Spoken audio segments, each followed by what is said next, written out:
Good day, and I want to talk to you about the most underrated, at least in my opinion, the most underrated Dragon Ball Z game of all time. And that is Dragon Ball Z Attack of the Saiyans. It is better known in Japan as Dragon Ball Kai Saiyan Invasion. It's based on the Dragon Ball franchise. It is a Nintendo DS game and it released in Japan on April 29th, 2009 and in Europe and North America in November 2009. It was created by Monolith Soft, which is actually super duper interesting because they're actually ridiculously known for the Xenoblade Chronicles, which kind of makes sense. It is a turn-based RPG and it basically covers the end of the original Dragon Ball saga with the 23rd Tenkaichi Budokai tournament and goes all the way through to the end of the Saiyan arc of the original manga.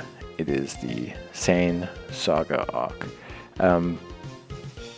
The big thing with the game is it is absolutely beautiful. So the game is stunning. It is an incredibly beautiful art style.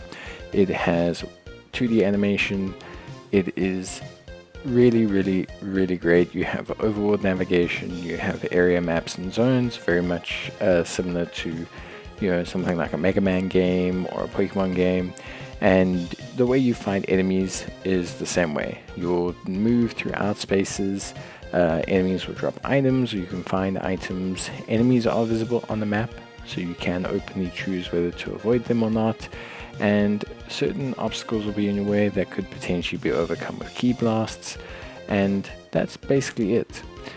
Combat in the game is something that is also really exciting. Basically, you have 3 members at any time. You can swap available members at any point throughout the game as well.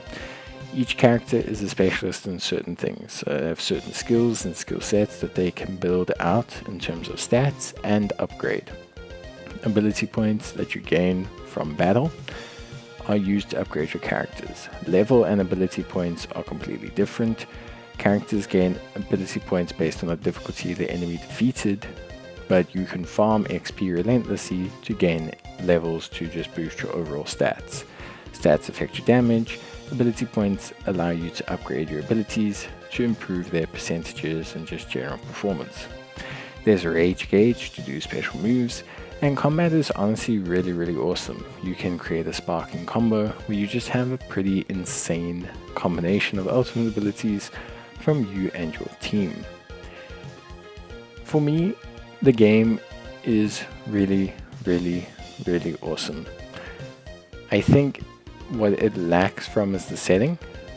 So I think the problem with the game was that it is, for me, like set in the Saiyan Saga, and so there's only so much you can cover.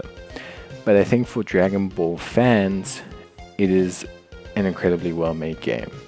If you were to compare it as an RPG to other RPGs, it's okay. It's a standard RPG.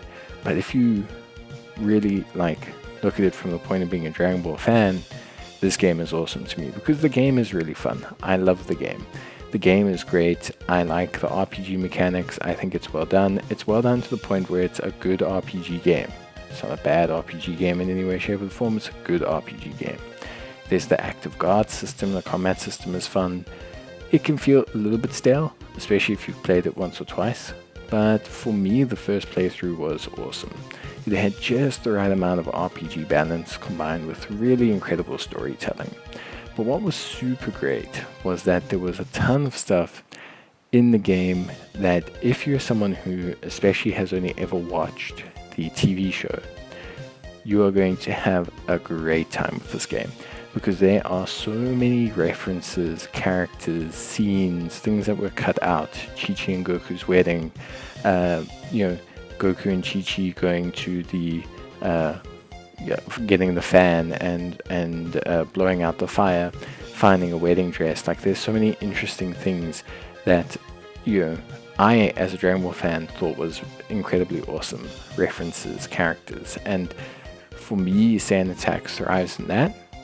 Not only is it a beautiful game, but it thrives in being a well-made game, but it also especially thrives in telling you parts of the Dragon Ball story that traditionally you wouldn't know, and it helps to bridge the gap, especially for Dragon Ball fans into Dragon Ball Z, and for Dragon Ball Z fans to get a little bit more of that Dragon Ball spirit and learn a little bit more about the ending of Dragon Ball and understanding some things.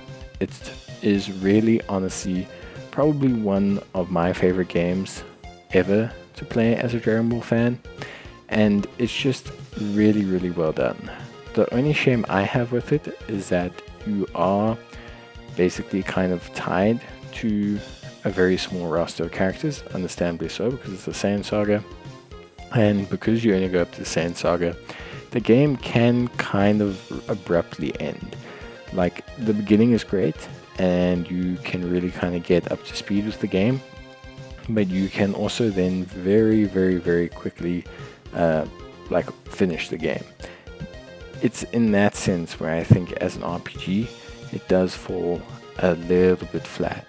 But overall, this game is awesome. If you have not played this, I highly suggest you do. It is going to be really, really awesome. Try not to over level. I find that when people over leveled, that's where they felt like the game loses a bit.